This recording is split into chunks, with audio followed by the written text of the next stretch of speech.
Hey, it's me, Bruce Naylor, your boomer consumer, and I love to review audio products that give you a lot of value for the money. Sometimes vintage gear could be a DAC, it could be an amplifier, speakers, some type of source. And today it's no different. We're reviewing the Edifier P12 passive bookshelf speakers. Let's get this out of the way first. These are not powered. You have to have your own amplifier. So no, they don't have Bluetooth. No, you can't hook your turntable up to them. No, you can't connect it directly to your TV. You need to have that amplifier first. These sell for a MSRP of $90. Right now, they have them on sale for 80 bucks. My link to these speakers from Amazon is in the description down below. Now, what these are a two-way bookshelf speaker with a 3/4 inch silk dome tweeter. You've got have a paper bass driver on here, and then you've got a speaker port in the front. And then on the rear, you've got a mount for your wall mount. You've got a couple spring-loaded speaker wire clips. And this thing on the back here, I'm guessing you feed your speaker wire through. Made of MDF, weighs about 5 pounds, measures 9.5 inches in height, a little over 6 inches in depth, and just slightly over 5 inches in width. This is not a huge speaker, so you can use it for a lot of different things. Put it on a bookshelf, put it on speaker stands, maybe put them beside your television. A lot of different uses for this. Nice size, and it's a solid, well-made speaker. Power handling capacity is between 5 and 20 watts. It's rated at 6 ohms, and the sensitivity is 79 dB at 1 meter with 1 watt of input power. So these are not super sensitive speakers, but I had no problem driving these whatsoever with either the 50 watt Class D Fosse Audio BT20A amp, none at all with my NAD 316B V2, or even my vintage Pioneer SX 3700. No problem at all driving these speakers.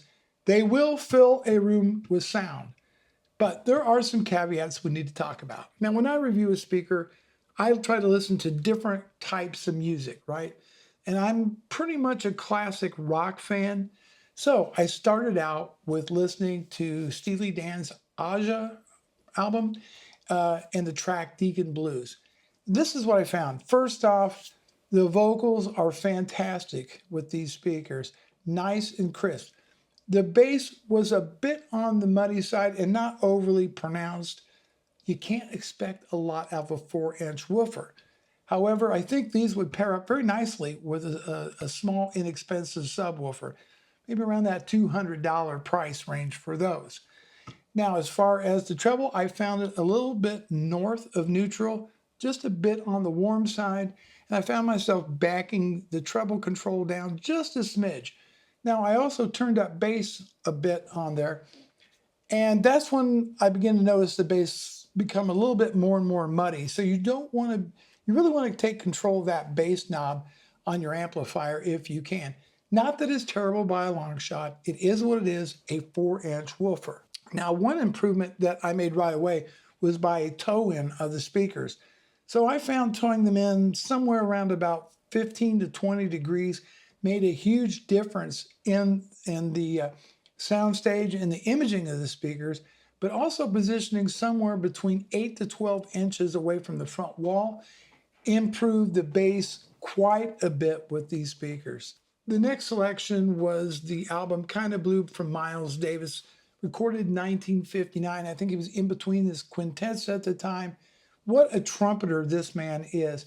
And it sounded absolutely fantastic listening to this album, especially the track Freddie Freeloader.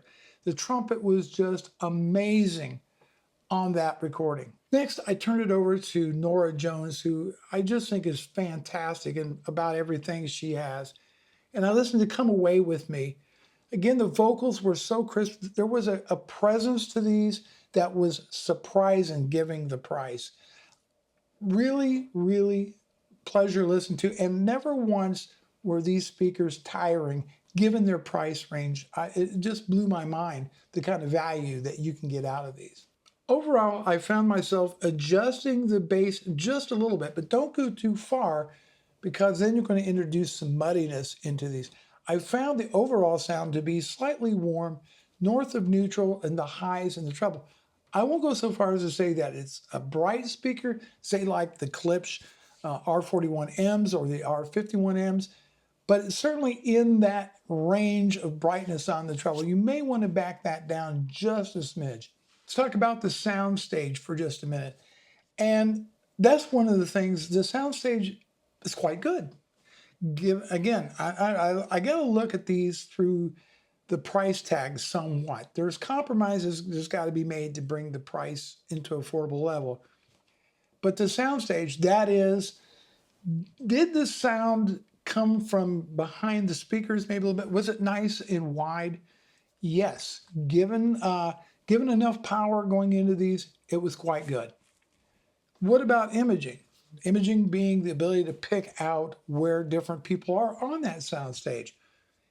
Surprisingly, also good. I'm no complaints because again, I keep in mind these are not $1,000 a pair, Fluence speakers.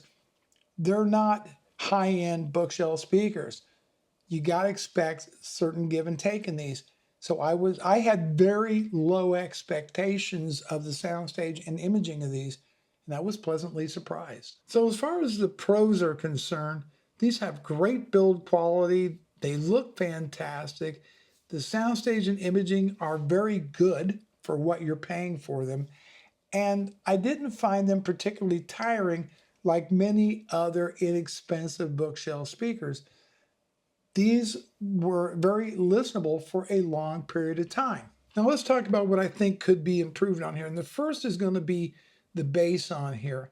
I think they need to work a little bit on maybe either on the crossovers or improving it in some way. I felt that even though, yes, it's a 4-inch bass driver, it still could do a little bit better without starting to fall apart if you crank up the bass any at all. The next thing is the spring-loaded speaker wire clips on the back. They're very small. Now what I do when I review a speaker, if it's got a spring-loaded clip, I'll use these little doodads here, these little widgets. I don't know where they got them off Amazon dirt cheap, but it allows you to connect via a banana plug. And I think this is like a 16 gauge, and it was almost I thought I was going to break it getting these. I did ultimately get these in there without breaking it, but I think there could be some improvement in those spring-loaded clips on there. Anything else? Higher sensitivity drivers. I think it's 79 dB is, yeah, that's pretty low. That's pretty low. So you got to kind of crank up the power on these. But let's keep this all in context with what, again, the pros are. The build quality is good on here. These are nice looking speakers. I wouldn't be ashamed to have them anywhere. Oh yes, they do have grill covers. Here you go. That's what the typical Edifier design on there. I like my speakers without the grill covers. Let me know in the comments down below if you like them without the grill covers or not. Anything else? I made some notes. The form factor is great for the purpose. Again, maybe putting this on your desk, on a bookshelf. Definitely is going to fit a lot of bookshelves. Use this with an amplifier, hook it up to your TV, what have you. This is going to be a nice speaker for that. Anything else? Not tiring, again, at all to listen to. Musicality. Let's wrap up on that. These, there we go. Getting weak in my old age. These, I think, sound best if you're listening to jazz, R&B, maybe soft rock, that kind of thing. If you're into heavy electronica, metal, hard rock, probably not so much. I'd probably look at maybe the 1280 powered speakers from Edifier or Klipsch or the ELAC, something like that. That's what I go for.